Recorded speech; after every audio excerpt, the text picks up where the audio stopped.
नमस्ते जी। आज आपके स्कूल जीआरएसडी कॉन्वेंट स्कूल खेड़ा खुरमपुर की तरफ से आप सभी को जो एक्टिविटी दी जाएगी और उसके माध्यम से जो चीज़ हम आप लोगों के अंदर डालना चाह रहे हैं उसके लिए नरेश सर जी और ज्ञानचंद सर जी हमेशा से ही प्रयास करते रहे हैं आपको वो सारी चीज़ें समझाने की। तो आज की जो आपकी एक्टिविटी है उसमें आपको क्या करना है कि आपको अपने घर के कार्य के अंदर अपने माँ पिताजी अपने परिवार वालों की जितनी हो सके यथासंभव हेल्प करनी है।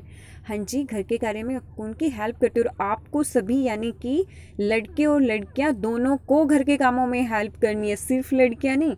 हाँ, ये हो सकता है कि लड़के अपने इंटरेस्ट के कामों में हेल्प कर दे, लड़कियां अपने इंटरेस्ट के कामों में हेल्प कर दे। जैसे लड़कों को अगर पसंद है कि वो बाहर के काम कर सकते हैं तो वो उनमें कर दीजिए, लेकिन ऐसा कुछ भी नहीं है कि घर का सारा काम जो होता है वो सिर्फ गर्ल्स की रिस्पॉन्सिबिलिटी होती है। ऐसा कुछ भी नहीं होता है। यहाँ पर मैं पेरेंट्स से भी बात करना चाहूँगी इस बारे में थोड़ा सा कि हम लोग खुद ऐसा माहौल क्रिएट करते हैं कि तभी तो उनके माइंड के बॉयज़ के माइंड के अंदर ये चीज़ें आती हैं कि नहीं, ये अच्छा झाड़ू निकालनी है, ये तो दीदी करेंगी या मम्मी करेंगी, मैं क्यों करूं, पोछा मैं क्यों करूं, इस तरह के काम मैं नहीं कर सकता। क्योंकि ये सारा माहौल कहीं ना कहीं हम ही क्रिएट करते हैं उनके लिए। देखो, अगर हम गर्ल्स को अपने पैरों पर खड़ा होना सिखा रहे हैं तो साथ ही हमें लड़कों को भी घर के काम में हेल्प करना सिखाना चाहिए। उनको वो एक इस तरह का माहौल देना चाहिए कि उनको ऐसा ना लगे कि ये काम उनका नहीं है। आप एक बात इमेजिन करके देखो, कल को आपकी बच्ची है, वो कल को सुबह से शाम तक जॉब भी करेगी, उसके बाद घर के सारे काम की रिस्पॉन्सिबिलिटी भी सिर्फ अगर उसी की रही या सारे काम यानी कि सिर्फ अगर उसी के सर पे रहे तो आप खुद सोच के देखो क्या हालत होगी उसकी। वो अपनी लाइफ का बैलेंस कभी नहीं बना पाएगी। लेकिन साथ ही अगर ऐसा हो कि घर पर उसको घर के काम में भी सपोर्ट करने के लिए कोई हो, उसकी हेल्प करने के लिए हो, तो आपको भी अच्छा लगेगा ना और उनकी लाइफ बैलेंस हो सकेगी, है ना। लेकिन उसके लिए आपको अपने बच्चों को, अपने लड़कों को भी तो इस तरीके से ट्रेन करना होगा ना कि वो भी किसी की हेल्प कर सके। और जब वो आज आपके कार्यों में हेल्प करेंगे तभी तो वो आगे चलकर हेल्प कर सकेंगे ना किसी की भी। ओके, तो चाहे लड़का हो या लड़की हो, आपको मिलकर घर के कामों में अपनी माँ की, पिताजी की हेल्प करनी है। ओके, अब वो हेल्प किस तरह से कर सकते हो, बहुत सारे काम होते हैं, जैसे बर्तन धुल सकते हो, सब्जी बना सकते हो, रोटी बना सकते हो, और झाड़ू निकाल सकते हो, पोछा भी लगा सकते हैं।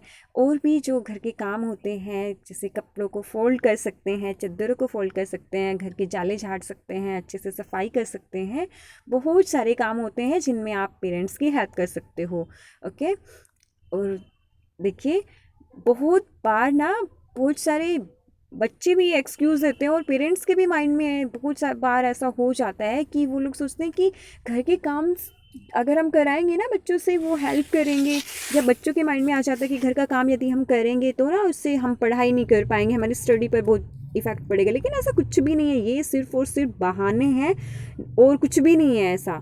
क्योंकि अभी आपको जो ये फ़ोटोज़ दिखाए जा रहे हैं ना घर के काम करते हुए बच्चे, ये हमारे अपने ही स्कूल के बच्चे हैं और ये सारे वो बच्चे हैं जो टॉपर बच्चे हैं, जिनका एकेडमिक रिकॉर्ड बहुत अच्छा है। जब ये घर का काम, घर के कार्य में अपने पेरेंट्स की हेल्प कराते हुए इतना अच्छा स्कोर कर सकते हैं तो बाकी बच्चे क्यों नहीं कर सकते? बिल्कुल कर सकते हैं। बस आपको अपना माइंड सेट करना है। और बहुत बार ऐसा देखा जाता है कि ना, जब आप, जैसे भी आप बच्चे हैं लेकिन बड़े होकर बहुत सारे लोगों में इस तरह की चीज़ें आ जाती हैं कि मैं तो इतनी बड़ी पोजीशन पे हूँ, मैं घर का काम क्यों करूँगी या करूँगा। लेकिन ऐसी चीज़ें आपके अंदर बिल्कुल भी नहीं आनी चाहिए। जो घर का कार्य होता है, अपनी माँ की हेल्प कराना या कुछ भी, उसमें आपको किसी भी तरह की नफरत नहीं होनी चाहिए, क्योंकि वो काम आपका खुद का ही तो है, किसी दूसरे का थोड़ी ना है। उससे आपको किस तरह नफरत हो सकती है? बिल्कुल भी नहीं। बहुत बार आप एक बार सोच के देखो कि अपने परिवार को अपने हाथों से भोजन बनाकर खिलाना कितना बड़ा सेवा कार्य है। आप किसी भूखे को खाना खिला रहे हो, अपने हाथों से बनाकर, हर रोज़ आप ये काम कर रहे हो। कितना बड़ा सेवा कार्य आप कर रहे हो। आप इसको एक पॉजिटिव वे से लो, आपको बहुत अच्छा लगेगा, आप खुश होकर ये सारे कार्य करना स्टार्ट करोगे। और पता है आपको, अगर आपको सही नॉलेज हो भोजन की, साइंटिफिक सारी रीजंस आपको अच्छे से फूड के पता हो, बहुत सारी चीज़ों की, तो आप अपने परिवार को स्वस्थ रख सकते हो। पूरे परिवार को आप स्वस्थ रख सकते हो अगर आपको भोजन की सही नॉलेज हो तो, कि शुगर के पेशेंट को क्या खाने में देना चाहिए, क्या नहीं देना चाहिए, बीपी का हो या हार्ट का हो या किसी भी, या नॉर्मली एक हेल्दी खाना कैसा होता है, किसी की भी ग्रोथ के लिए क्या इंपॉर्टेंट है, ये सब अगर आपको पता होता है तो आप अपने पूरे परिवार की डॉक्टर खुद बन सकते हो। ओके, और ये सारी चीज़ें आपको टाइम टू टाइम आपको साइंटिफिक रीजंस के साथ, एक्सप्लेनेशन के साथ समझाते रहेंगे हम। और पता है, बहुत सारे लोगों की ऐसी आदत होती है कि वो ना जो खाना उनको परोसा जाता है उसकी बहुत निंदा करते हैं, ये ऐसा है वैसा है, मुझे बिल्कुल अच्छा नहीं लगा, ये है वो है, बहुत गुस्सा करते हैं अगर खाना कभी कभार अच्छा नहीं बनता है तो। लेकिन ये नेचर ना, मैं तो ये कहूँगी कि आप खाना बनाने वाले की इससे ज़्यादा बेइज्जती ऐसा बोलकर और कुछ कर ही नहीं सकते। आप एक बार सोच के देखिए कि किस कोई कितने भाव से, कितने मन से खाना बनाता है, कितनी मेहनत से वो सारे कार्य करते हैं, और उसके बाद आप इस तरह का बिहेव करते हैं, तो बहुत बहुत गलत है ये। आप बहुत बहुत बुरा करते हैं ऐसा कर कर। देखो, मैं ये नहीं बोल रही आपको कि अगर खाना आपको टेस्टी नहीं लगा तब भी आप ये कहो कि नहीं बहुत टेस्टी है, बहुत टेस्टी है। लेकिन एक तरीका होता है बताने का, आराम से भी आप बता सकते हो, क्योंकि जब तक आप बताओगे नहीं तब तक खाना बनाने वाले को पता भी नहीं चलेगा, है ना, आपके अकॉर्डिंग वो चीज़ें। लेकिन एक तरीके से, एक सभ्य तरीके से, आप पढ़े लिखे हैं तो आप एक मैनर्ड वे से वो चीज़ें बताइए। दूसरे को हर्ट नहीं करना आपको, आपका तरीका ऐसा नहीं होना चाहिए। और बहुत बार ऐसा होता है कि आप खुद बना रहे होते हो, दूसरे गुस्सा करते हैं या बुरे बुरे कमेंट्स देते हैं आपके लिए कि अच्छा नहीं बनाया आपने, ऐसा वैसा, तो भी आप परेशान मत होइए। मेरे साथ भी ऐसा बहुत बार होता है, लेकिन मैं बिल्कुल परेशान नहीं होती उन चीज़ों से, ना ही मुझे गुस्सा आता है, क्योंकि मुझे ये पता होता है कि मैंने तो अपना बेस्ट दिया ना, मेरे खाना बनाने के भाव तो अच्छे थे ना, मेरी फीलिंग्स तो अच्छी थी ना कि मैं खाना बना के दूँ सभी को। वो कुछ गड़बड़ हो गई तो उसमें मेरी क्या गलती है?